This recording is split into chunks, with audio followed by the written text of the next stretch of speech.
안녕하십니까. 소통과 혁신연구소 정성희 소장입니다. 노동자 경제학 10번째 시간입니다. 오늘은 이 제국주의의 신식민주의 정책, 세계 제국주의 체제의 위기에 대해서 말씀드리겠습니다. 미국을 중심으로 한 현대 제국주의, 이 세계 자본주의는 신식민주의 정책을 취한다고 말씀드렸습니다. 자본을 침투하고 상품을 보내고 그리고 원료 공급지로 만들고 이렇게 하면서 그 나라의 경제를 장악하는 방식으로 아시아, 아프리카, 라틴 아메리카를 경제 명맥을 장악해 왔습니다.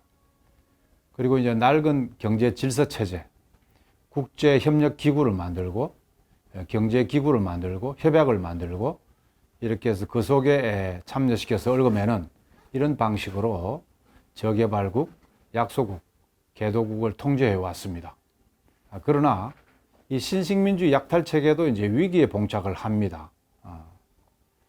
세계 자본주의 주변국이라고 할 수 있는 이들 아시아, 아프리카, 라틴 아메리카의 모든 모순과 고통과 부담을 전가하는 과정에서 그 나라 땀 흘려서 일하는 사람들이 의식이 높아지고 단결이 촉진되고 힘이 모이면서 민족 단위, 국가 단위의 경제, 자주적인 발전을 지향하게 되는 것이죠. 그와 이를 가로막는 이 제국주의 나라들의 모순이 심화되면서 신식민주의 약탈 체계가 위기에 봉착을 합니다. 바로 옆에 그림이 바로 라틴 아메리카의 베네수엘라입니다.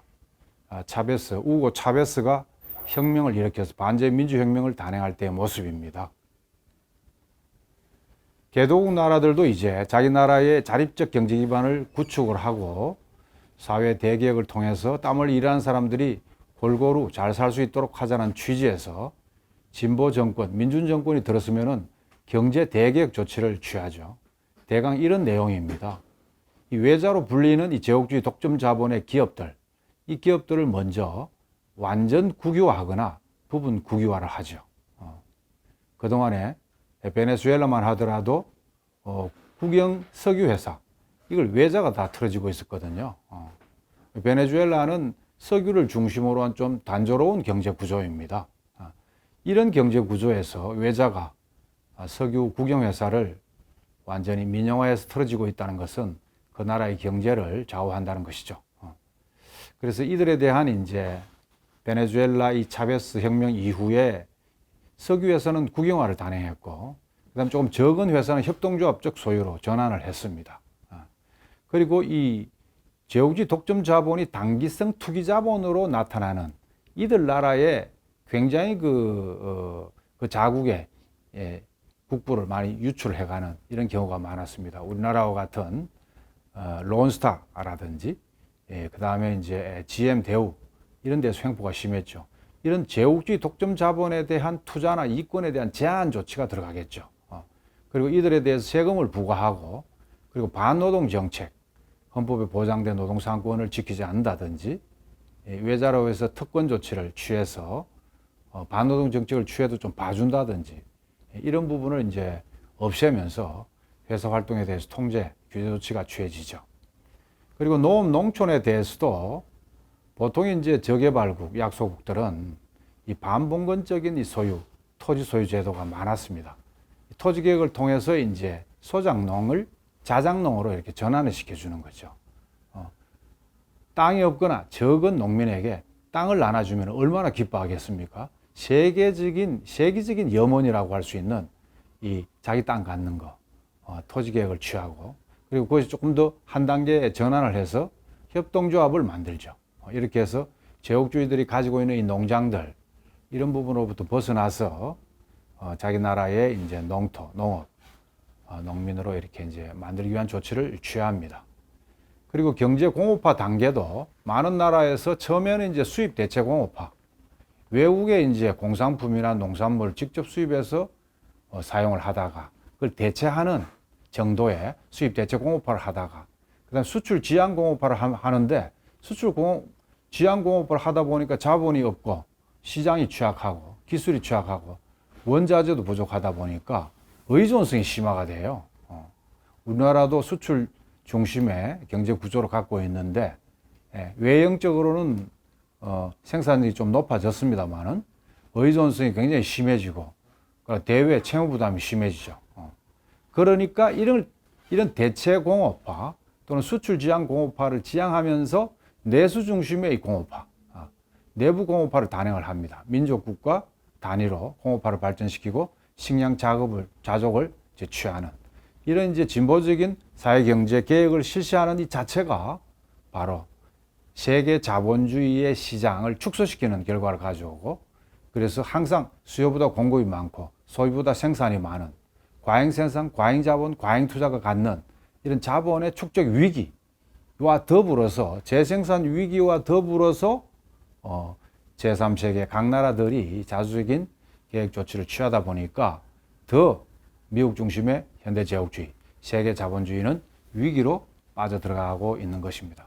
지금 바로 중남미에서 핑크 타이드, 세계적인 변혁 움직임이 있습니다. 라틴 아메리카는 보통 미국의 농장이라 그랬습니다. 일찍 이제 멀로 선언을 통해서 라틴 아메리카는 미국의 앞마당 정도로 생각해서 만만하게 봤죠. 그러나 거기에서 변혁적인 흐름이 조성되는 거죠. 미국의 군사력, 정치력만 가지고는 통제할 수 없는 큰 변화가 일어나고 있다고 봐야 됩니다. 2013년도에 우고 차베스가 사망을 했습니다. 이 사망을 둘러싸고도 의혹이 참 많습니다. 미국이 약물 중독을 시켜가지고 죽인 거 아닌가, 뭐 이런 의혹도 있습니다만은 어쨌든 차베스 이후에 베네수엘라의 혁명이 위기에 빠집니다. 베네수엘라의 경제 위기가 이제 조성이 되죠. 그러나 정권은 좌파가 이어갑니다. 마두라라고 운짱 출신인데 그야말로 차베스의 이 사회 변혁 조치를 이어서 계속 공고한 빈민 노동자들의 콘크리트 기반을 가지고 정권을 유지하고 변혁을 계속 이어갑니다만은 그 사이에 이제 경제 위기가 오면서 라틴 아메리카의 모든 나라들이 이걸 모델로 삼았는데 경제 위기가 오고 민생이 좀 악화되는 측면이 보이니까 흔들렸어요. 좌파 정부가 정권 재창출을 연이어서 해나가는 게 주춤했단 말이죠. 그런데 작년부터 올해 이르기까지 좌파의 연이은 선거 승리로 핑크 타이드가 부활을 하고 있습니다. 아주 대표적으로 온두라스, 그리고 전통적인 이제 친미 국가인 페루, 콜롬비아 이런 나라까지도 이제 연이어서 좌파 후보가 대통령 선거에서 이기고 있습니다. 칠레는 좌파 세대 교체가 되고 있고 오는 10월 30일 날 며칠 안 남았죠. 브라질에서 결선 투표에서 룰라가 승리한다면은 그야말로 라틴 아메리카의 거의 95%가 핑크 타이드에 참여하고 있다고 봐도 과언이 아닐 것입니다. 볼리비아부터 보겠습니다. 임기 연장 개헌 논란 속에서 치러진 2019년도 대선에서 에보 모랄레스가 승리했죠. 미국을 지원을 받았던 우파가 대대적으로 반정부 구테타 공세를 일으켰습니다. 사회주의 운동 정부가 붕괴가 되었고 모랄레스는 이제 망명의 길에 들어섰죠. 그런데 우파 과도 정부 이거 어떻게 했냐면은 모랄레스 정부가 취했던 2006년도부터 2019년까지 계획 조치를 취했던 것을 전부 다 무위로 돌리고 정말 반민중적인 신자유주의 정책으로 복귀를 했습니다. 더 이상 참지 못하니 땀 흘려서 일하는 볼리비아의 민중들이 20년 10월 대선에서 바로 아르세 후보를 중심으로 해서 결선 투표 없이 승리한 것입니다. 볼리비아는 그야말로 체 게바라가 이제 볼리비아의 혁명을 주도하려고 산악에 갔다가 친정부군에 의해서 미시아에 의해서 참사를 당했죠. 그런 지역인데 드디어 결선 투표 없이 승리를 했습니다. 페루를 보겠습니다. 페루는 21년 4월 11일 날 무명의 교사 출신 카스티요 후보가 대선에서 1차에서 승리해서 진출을 했고 결선에서 박빙 승부로 이겼습니다. 정말 페루는 일본의 후손들이 많이 살죠.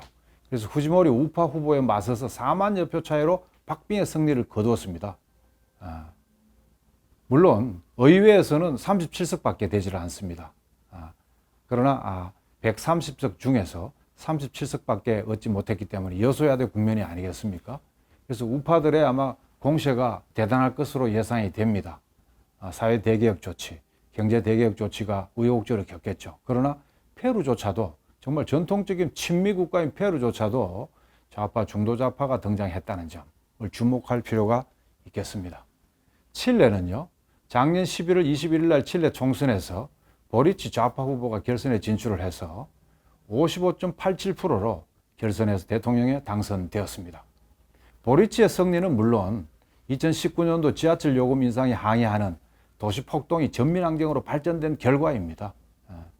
제3세계 많은 나라들은 선거 의회 투쟁만이 아니라 대중투쟁의 최고 형태인 전민항쟁을 기반으로 해서 비로소 이 극우 세력, 친미 극우의 공세를 약화시킬 수 있다는 거 아닙니까? 그래서 칠레에서 군사 독재 정권 피노체트 시대 이후에 기민당, 사회당 이 블록을 대체하는 그야말로 좀 진보적이다는 사회당 또는 보수적이다는 기민당 왔다 갔다 양당 체제로 있다가 결국은 좌파에 의해서 새로운 대안이 등장을 한 겁니다. 주목할 현상이죠. 온두라스는요, 2021년도에 11월 달에 온두라스 대선에서 시오마라 카스트로 후보가 과반 득표를 했습니다. 우파 국민당 12년 지배를 종식했죠. 2009년도 쿠데타로 축출당한 셀라야 전 대통령 부인입니다. 진보적인 후보가 정말 축출당하고 망명의 길을 떠날 수밖에 없었던 그런 대통령 부인이 다시 등장해서 민중의 편에서 이긴 것입니다. 2009년 쿠데타를 다시 뒤집어서 정권에 복귀했다는, 쿠데타를 좌절시키고 민주혁명에 승리했다는 이런 역사적인 사건입니다. 미국과 우익이 시도한 쿠데타를 극복하고 중앙아프리카의 조그만 나라에서 이런 변화가 있었다는 것은 주목할 현상입니다. 콜롬비아는요, 22년 올해 5월달 콜롬비아 대선에서 좌파 연합, 역사적인 이 타협을 했습니다. 좌파가 뭉쳐가지고 페트로 후보를 등장시켜서 40.43%로 1위를 기록하고 결선 투표에서 2위, 3위 한 우파 후보들의 연합을 꺾은 겁니다. 그래서 50.44%로 대통령이 되었습니다. 콜롬비아는 1960년대에 시작된 게릴라 투쟁에서 50년 넘게 내전을 겪은 나라인데요. 군부, 우익 무장 단체의 백색 테러가 난무했던 그런 곳입니다.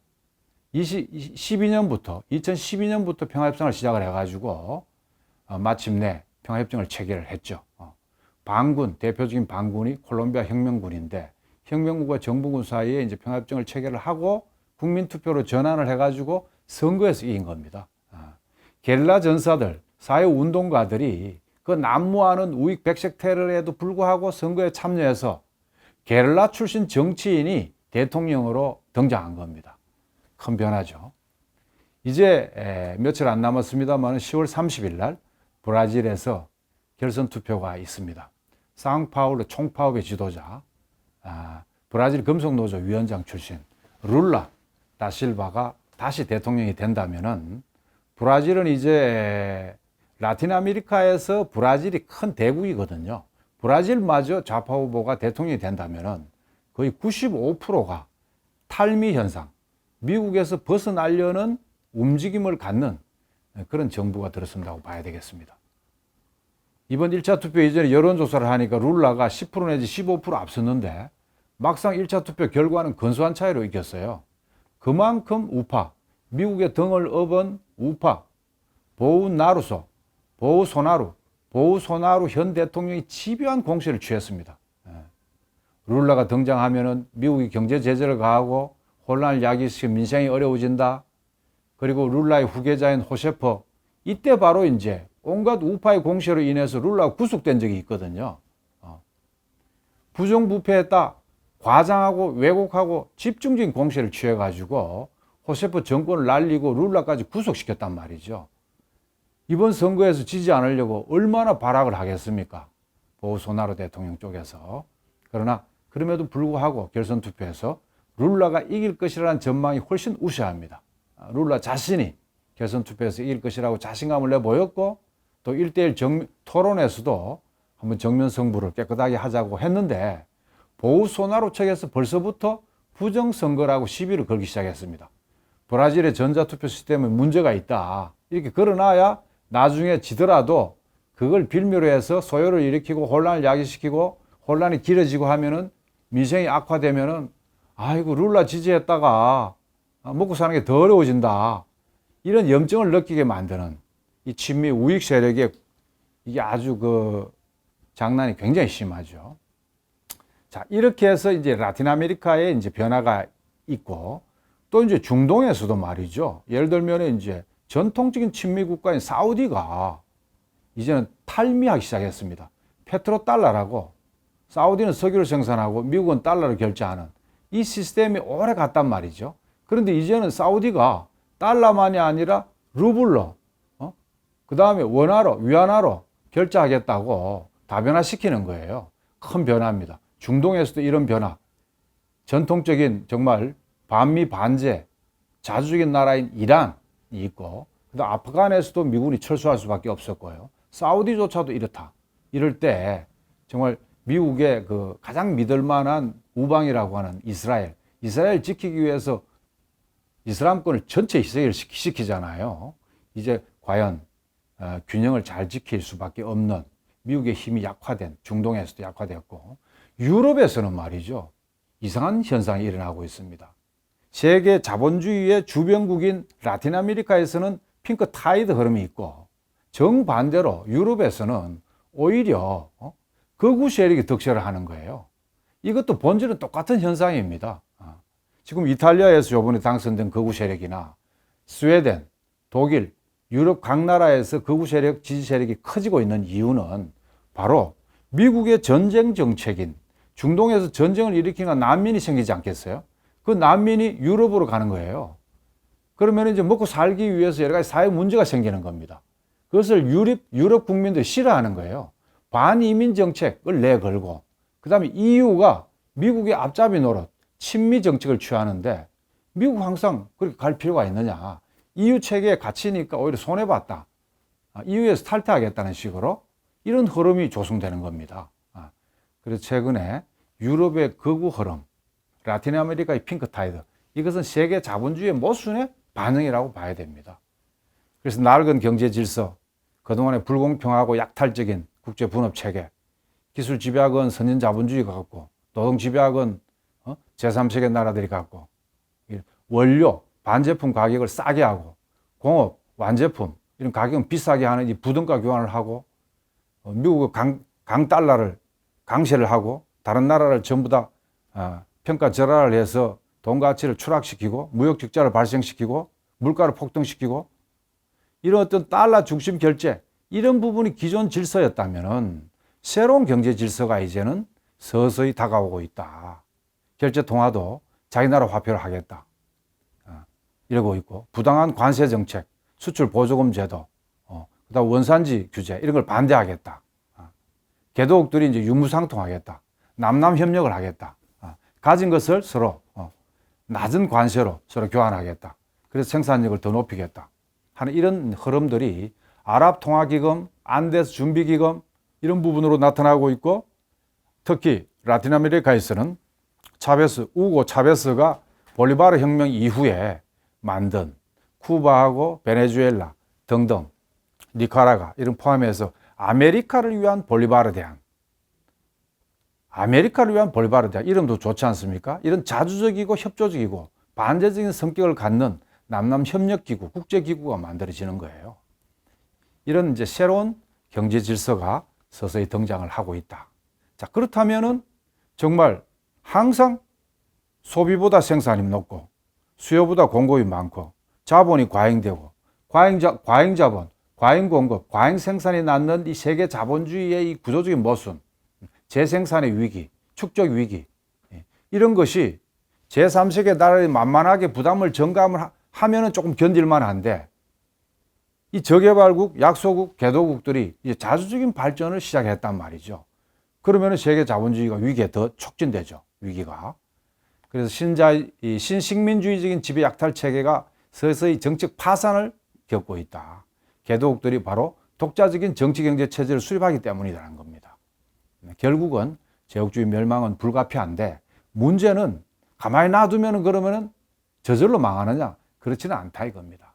그래서 자주적인 발전을 바라는 아시아, 아프리카, 라틴 아메리카의 많은 땀 흘려서 일하는 민중들이 의식을 높이고 단결하고 투쟁을 하고 정치 세력화를 해서 정말 반제, 반특권, 반재벌, 반외자 이런 큰 힘을 가져야만이 빨리 제국주의는 망할 것 같습니다. 자, 유럽에서도 아까도 얘기했듯이 세계 금융위기 이후에 현저하게 삼인주의 복지 정책조차도 후퇴하고 있습니다. 실업률이 증가하고 난민이 늘어나고 사회 불안이 고조되죠. 이것은 순전히 미국의 전쟁 정책, 중동의 전쟁을 일으킨 탓입니다. 난민이 발생하면 유럽으로 가거든요. 지중해를 건너서 가거나 육로로 가거나. 특히 시리아에서요. 2014년 내전을 통해서 난민이 390만, 21년도 아프간 전쟁에서 난민이 260만, 22년 4월달 우크라이나 전쟁으로 500만 명이나 만들어 놨습니다. 이들이 다른 나라에 진출을 하면 먹고 살기 위해서 어떻게 합니까? 그리고 그 갈등 속에서 또 폭력도 일어나고 이런 것들을 과도하게 그 나라 국민들은 인식하게 되고 반난민 정책에 박수 보내겠죠. 그래서 그 구호를 내세워가지고 지지율을 높이는 거예요. 인종에 기반한 이런 극우 포퓰리즘이 득세하게 되는. 그래서 2014년도 유럽연합의 의회 선거 때요. 영국, 프랑스, 덴마크, 오스트리아, 네덜란드, 스웨덴, 핀란드 7개국에서 극우 정당에서 10% 이상 지지를 받기 시작을 했습니다. 그래서 오늘날 프랑스에서는 국민연합, 르펜의 딸이 지금 이번에 정권을 잡게 될 것 같습니다. 이탈리아 동맹, 이탈리아 형제들. 이분이 바로 무솔리니 등장 이후 100년 만에 또다시 이런 파시스트들이 등장하는 오스트리아의 자유당, 네덜란드 자유당, 독일을 위한 대한당, 반난민 정서를 등에 업고 바로 독일의 기민당, 3인당을 이어서 제3당으로 컸습니다. 놀라운 사실입니다. 세계 자본주의 위기가 격화되면은 파시스트 세력이 커진다. 이게 바로 2차 세계대전 바로 전야의 모습 아니겠습니까? 유럽에서 탈퇴한 영국 이외에도 유럽연합의 회의적인 국가가 늘어나고 있습니다. EU, 유럽이 친미 정책 노선을 겪었거든요. EU에 가담하고 나토에 가담한 많은 나라들이 미국의 전쟁에 동조하지 않았습니까? 그래서 노동력 재화, 화폐 자유롭게 이동하려는 유럽연합의 신자유주의 정책, 이 부분이 이탈리아에 도움이 안 된다는 거예요. 그래서 이탈리아의 파시스트가 커지고 있는 겁니다. 자, 극우파들이 물론 우리 좌파들도 난민 발생은 원하지 않습니다만은 난민 정책에 대해서 우호적이죠. 죽지 못해서 도망쳐서 우리나라에 왔는데 살긴 해야 되지 않느냐 한 것이 이제 3인당들의 이제 정책이었는데, 그러다 보니까 워낙 많아지고 사회 문제가 일으키니까 3인당이 난민 정책을 완화시키니까 이걸 반대해 가지고 난민 제로 이런 구호를 내세우고 득표를 하는 일이 발생하고 있습니다. 사실 서유럽의 3인당, 프랑스의 사회당, 독일의 3인당, 영국의 노동당, 이게 대표적인 3인주의 정당들인데 이들조차도 미국의 전쟁 노름에 가담하지 않았습니까? 이게 말이 안 되는 얘기예요. 그런데 마치 3인주의, 3인당이 우리의 모델인 것처럼, 복지 정책을 아직도 창창하게 할 수 있는 것처럼 복지가 지난 신자유주의 30년 동안에 굉장히 후퇴가 많이 됐습니다. 그러나 우리는 유럽의 3인주의 복지 정책을 그대로 도입할 만한 조건도 안 갖춰져 있어요. 분단되어 있죠. 미국의 지배와 간섭이 작동하고 있죠. 재벌이 판치고 있죠. 외자가 국부를 다 가져가고 있죠. 이런 나라에서 3인주의 정책, 복지 정책을 취할 만한 물적 기초가 충분합니까? 그리고 정치 세력이 진보동당, 진보 세력이 굉장히 커야 되거든요. 그래야 노동 쪽 이해관계를 대변해서 힘을 발휘할 수가 있죠. 제도권 내에서 말입니다. 근데 아직은 그런 조건이 안 갖춰졌기 때문에 우리나라의 대한 정치, 대한 정책을 3인주의 복지정책 모델을 그대로 가져와서 이걸 하자고 주장하면은 우리나라 현실에 안 맞는 거죠. 자, 블란스의 올랑드 중앙아프리카 수천 명 파병했습니다. IS 공습할 때 동참했습니다. 쿠르드에게 무기 제공했습니다. 중동 정책에 개입했고, 이래 놓으니까 20%로 떨어졌습니다. 지지율이 추락을 했고, 거구 세력 르펜의 딸입니다. 지지율이 1위로 등장을 했고요. 독일의 3인당 21년도에 총선 승리를 했습니다. 메르겔 이후에 총선에 승리를 해서 숄츠 수상이 연립정부를 출범했습니다. 녹색당과 함께. 그러나 메르겔은 칠러 정책을 취했습니다. 칠러라고 표현하기는 아주 정말 실리 외교를 했죠. 러시아의 천연가스를 독일이 많이 의존하다 보니까 미국과 독일 사이에 좀 균형 외교를 하려고 했습니다. 그런데 이 숄츠는 3인당 출신의 숄츠 수상은 완전히 친미 정책을 취하고 있습니다. 미국의 우크라이나 정책에 가담을 하고 있어요. 독일이. 말이 됩니까? 최근에 5월 달에 노르트라인 베스트팔렌주, 독일에서는 가장 큰 주의회 선거 지역구입니다. 여기에서 3인당이 28%밖에 득표 못했고 기민당이 오히려 35.7%를 해서 대패를 했죠. 이탈리아에서는 극우정당 조르자 멜로니, 이탈리아 형제들의 대표인데 우파 연립정부가 등장을 했습니다. 물론 여소야대입니다만은 함부로 하지는 않겠습니다만은 그러나 우크라이나 전쟁을 통해 가지고 글로벌 공급망 위기 때문에 10% 물가 폭등을 했거든요. 또 난민 정책을 받아들여요. 그래서 난민을 아예 잠재적인 범죄자, 노동시장에서는 또 난민이 많아지면 노동 공급이 커져가지고 자국민들이 일자리가 줄어들지 않겠어요? 이런 걸 파고 들어가지고 바로 멜로니가 정권을 잡았습니다. 스웨덴, 북구 3인주의 복지정책의 모델이라고 얘기하는 이 스웨덴에서 바로 올 9월달 선거에서 네오나치 스웨덴 민주당이 20% 이상 득표를 했습니다. 원내 2당이 되었고요. 원내 2당, 이 3인당, 이 장기 집권, 관대한 이민 정책을 취했거든요. 이걸 교묘하게 파고 들어가지고 이주민 제로, 외국인 범죄자 추방, 이런 자극적인 공약을 걸고 지금 20% 이상 등장하고 있다는 이 현실. 그래서 아시아, 아프리카, 라틴아메리카, 저개발국, 약소국, 개발도상국에는 세계 자본주의 주변국으로서 그동안의 고통과 부담을 전가받아서 모순이 악화되니까 일하는 사람들이 드디어 들고 일어나서 핑크 타이드를 라는 움직임이 세계적인 변화가 일어나고 있고, 세계 자본주의 중심국가로 하고는 유럽에서는 자본과 자본 간의 이해 불일치로 인해서 모순이 격화되면서 이게 정치적으로 극우 세력이 득세하는 이런 식으로 표면화되고 있다. 이 모든 것이 제휴주의 열강들의 모순의 반영이다. 이렇게 봐야 되겠습니다. 유럽연합, 그리고 북아메리카 자유무역지대, 아메리카 자유무역지대, 이런 거를 이제 하고, 특히 이제 환태평양은 일본을 앞세운 TPP, CPTPP 이런 걸 만들어 가지고 다른 나라를 국제기구에 끌어넣어 가지고, 그리고 여기에 가입하지 않은 나라한테 또 배타적으로 임하고, 이렇게 해서 미국과 일본 중심의 세계 자본주의를 고수하고 유지하려는 이런 모순이 있을수록 바로 세계 자본주의는 다른 자본하고도 모순이 격화되고 또 민중에게 고통을 전가하니까 민중의 저항을 유발시키는 것이죠. 지금 미국 달러 체계도 무너지고 있습니다.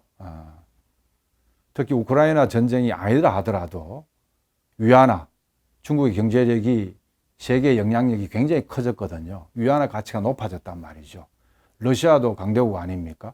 루블화 이런 걸 결제하기를 원하고 있고, 이러면서 이제 무역전쟁, 환율전쟁, 자본전쟁, 수출전쟁이 일어나면서 결국은 세계 제국주의는 위기체제로 빠져들어가고 있는 것입니다.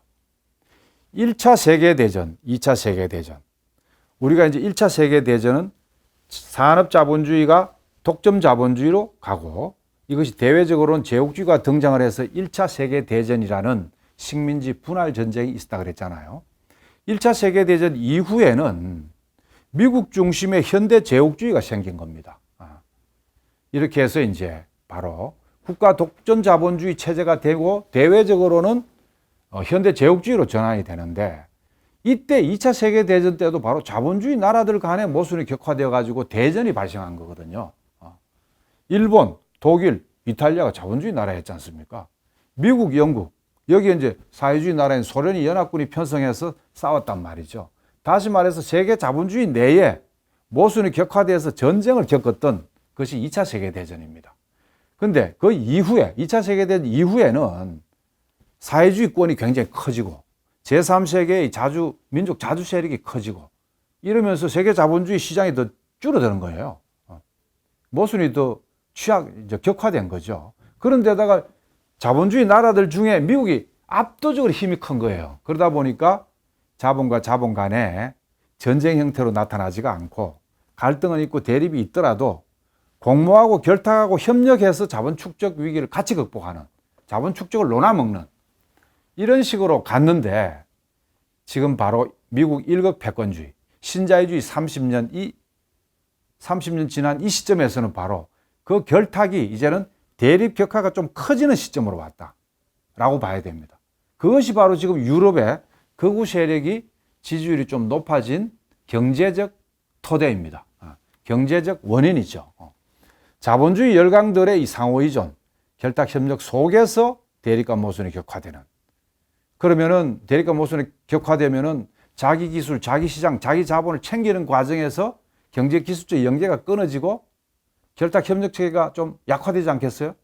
이게 바로 지금 바로 미국이 취하는 정책을 이해하는 데도 도움이 됩니다.